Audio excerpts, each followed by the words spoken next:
Bom dia, boa tarde, boa noite. Hoje é dia de respondendo perguntas do Insta, um quadro que eu tava morrendo de saudade de fazer, não sei por que fiquei tanto tempo sem.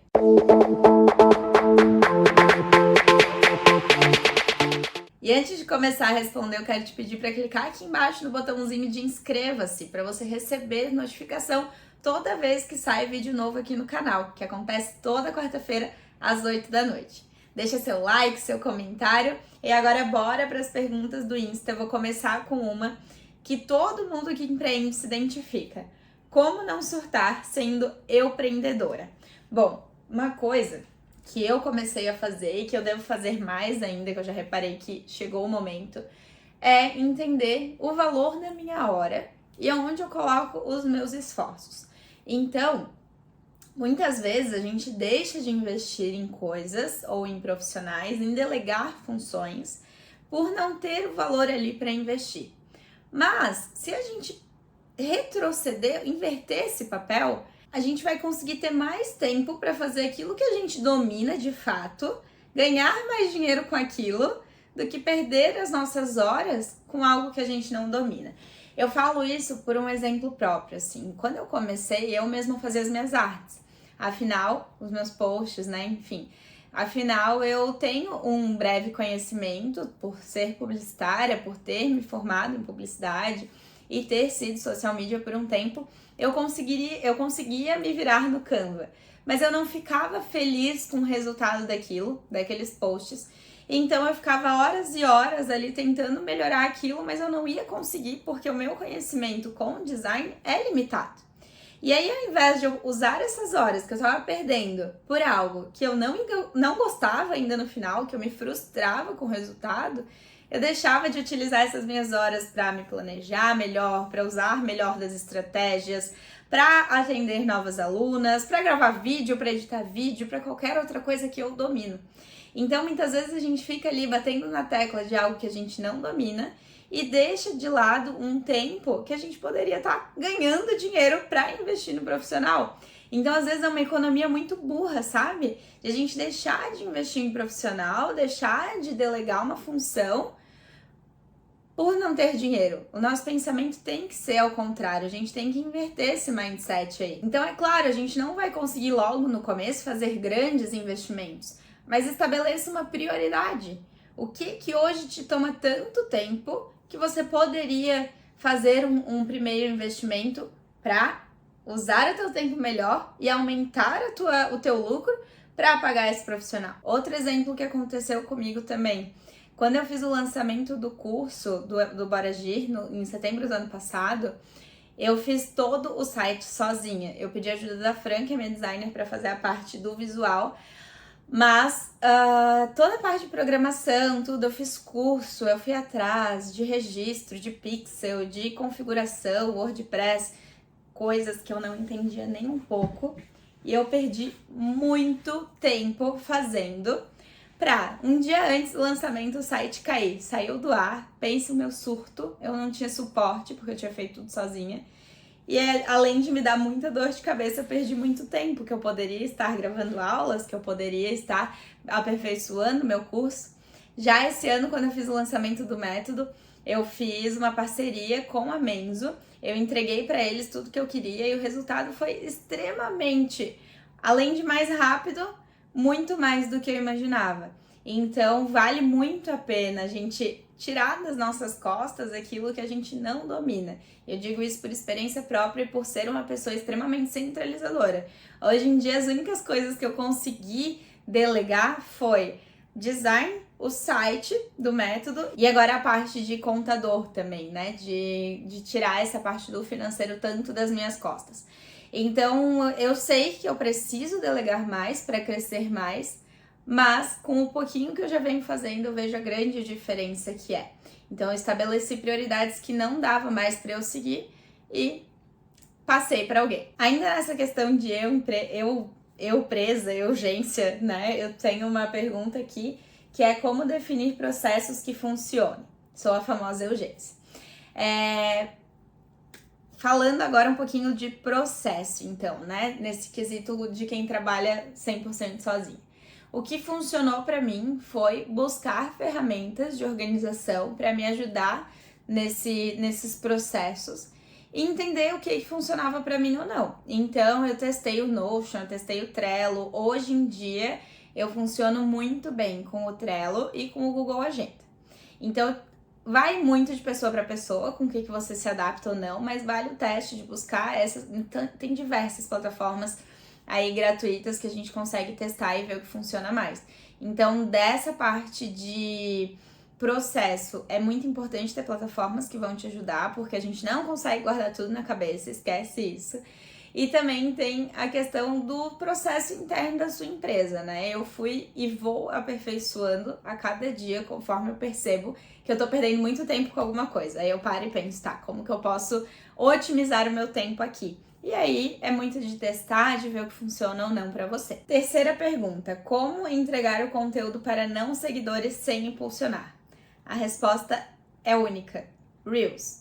O Reels é o único formato que hoje em dia entrega com muita força para não seguidores, para as pessoas que são parecidas, que seguem perfis parecidos com os nossos.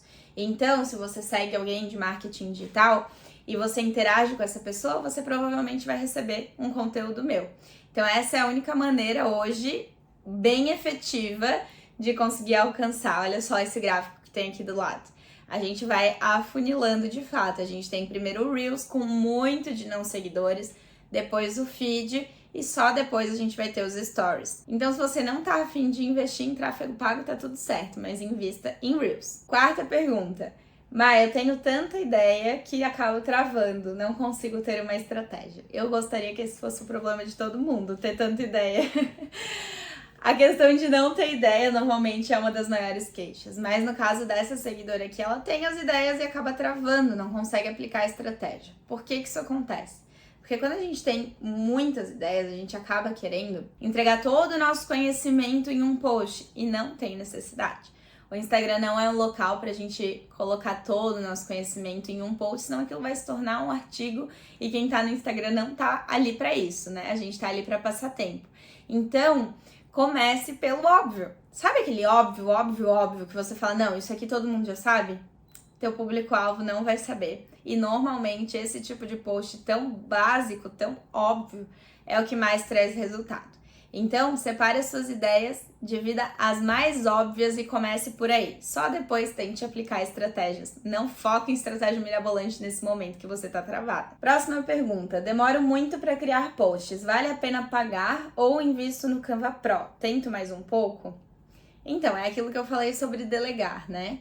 Muitas vezes vale mais a pena passar essa função para uma pessoa que domina isso, que é um designer. Você vai se estressar muito menos, vai ter mais tempo para investir, mas já falei sobre isso aqui, então focando na pergunta sobre investir no Canva Pro. Gente, vamos lá, o plano Pro anual, se eu não me engano, é R$ 24,90, R$ 29,90 por mês. É um valor muito baixo, perto de todas as possibilidades que o Canva Pro entrega. Digo isso de novo, porque eu uso muito o Canva, mesmo depois que eu deleguei a função.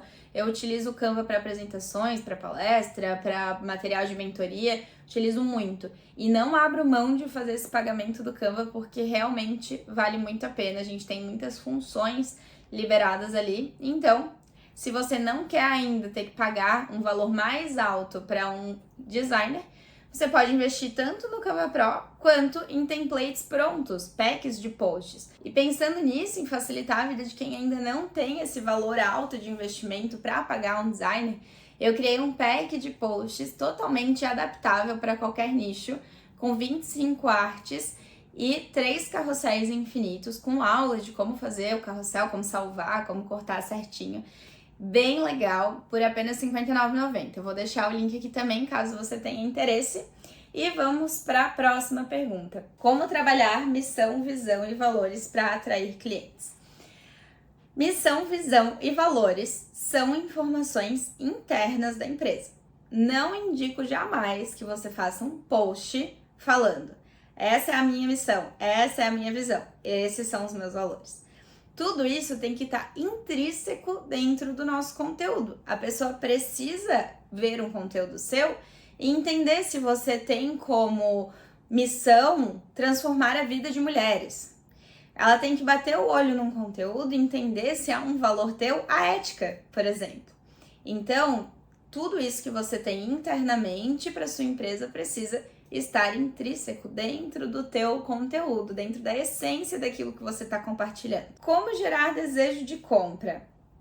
Eu gosto sempre de me colocar, de me colocar ali no lugar da pessoa que está do outro lado, pensar com cabeça de seguidor. Já parou para pensar no que te gera um desejo de compra? Quando você vê um conteúdo, ou uma foto, ou um vídeo, e você sente a vontade de comprar, o que te gera essa vontade? Comece a olhar com esse olhar mais profissional para aquilo que já te afeta e pense, como que eu poderia adaptar isso para o meu negócio? Essa, para mim, é uma das principais estratégias para a gente conseguir tudo que a gente quiser dentro do Instagram. Analisar o que causa aquele efeito em mim para eu adaptar e causar o efeito na outra pessoa. Normalmente, esse desejo de compra ele é ativado por uma necessidade enorme de resolver algum problema. Então, identifique também quais são os problemas do teu público. Quais dificuldades o teu público tem, como você vai conseguir transformar aquilo e traga isso em forma de conteúdo. Como validar se meu posicionamento está assertivo, se estão entendendo o que eu faço? Essa validação normalmente acontece através dos stories, que é o formato que a gente tem um alcance bem menor, mas essas pessoas que estão ali nos acompanhando todos os dias, elas têm muito mais chance de nos passar um feedback, de responder uma pergunta que a gente tem para fazer, para descobrir realmente se o que a gente quer está sendo comunicado, se o que a gente quer tocar na pessoa do outro lado está de fato acontecendo. Então, utilize dessa ferramenta, utilize de caixinha de pergunta, de enquete, para entender, para perguntar para o seu público aquilo que você quer. Descubra através dali as informações que você precisa, seja para receber um feedback se está sendo assertivo ou não, como N coisas, como entender melhor o seu público, perguntar a idade, qual a profissão, se é casado, se não é, se tem filho, se não é, se não tem. Então, essa é a ferramenta que a gente tem um público mais quente, mais pronto para nos trazer informações. Então, aproveite dos stories para isso. E agora, última pergunta. Tipos de story que o Insta diminui a entrega. Palavras, links. Então, assim, vamos primeiro falar de palavras. Palavras, normalmente, o Instagram diminui a entrega, sim, trava a entrega quando tem conotação sexual ou algo relacionado à política, saúde, como se você falar de vacina, talvez possa, ele identifica, né, o robô identifica, talvez possa afetar a entrega, sim. Algo relacionado à vida, né, o contrário da vida, no caso, que eu não vou falar aqui, pode ser que acabe com a entrega daqui também. Falar o nome de outras redes sociais lá dentro também pode afetar. Por isso que normalmente quando tá escrito TikTok, tá com o asterisco, tá com os números entre as letras, porque realmente acaba. Agora, sobre colocar links externos, precisamos entender que não, o Instagram não diminui o alcance por conta disso. O que ele vai fazer, o que a gente vai fazer, na verdade, é com que a pessoa que está acompanhando nossa stories saia dali para ir para outra página. E isso provavelmente vai fazer com que ela não volte. E aí acaba diminuindo a nossa retenção. A pessoa acaba saindo e não voltando, então ela não vê os próximos stories. Aí, até que ponto é válido ou não a gente colocar um link externo, fazer um repost, fazer essas ações, colocar essas figurinhas clicáveis que vão fazer a pessoa sair da nossa página? Eu indico que você sempre faça uma análise. Então, assim, para mim é mais importante colocar um link de venda do MBA e conseguir converter algumas pessoas em venda do que não colocar o meu link ali. Para mim é mais interessante eu colocar o link do vídeo do canal do YouTube para divulgar o meu canal do que eu não colocar e ninguém saber que eu tenho. Para mim, um repost de uma aluna falando bem do meu trabalho é uma confirmação, é uma prova social do meu trabalho. Então é importante que outras pessoas vejam e talvez cliquem para ir para o perfil delas. Então até onde é válida a marcação e até onde aquilo ali vai te agregar alguma coisa profissionalmente, tá? Para o teu negócio. E é isso, espero que tenham gostado. Se tiver qualquer outra pergunta, pode mandar aqui nos comentários que eu vou responder. Deixe o seu like, clica no botãozinho de se inscrever e a gente se vê na quarta que vem. Um beijo!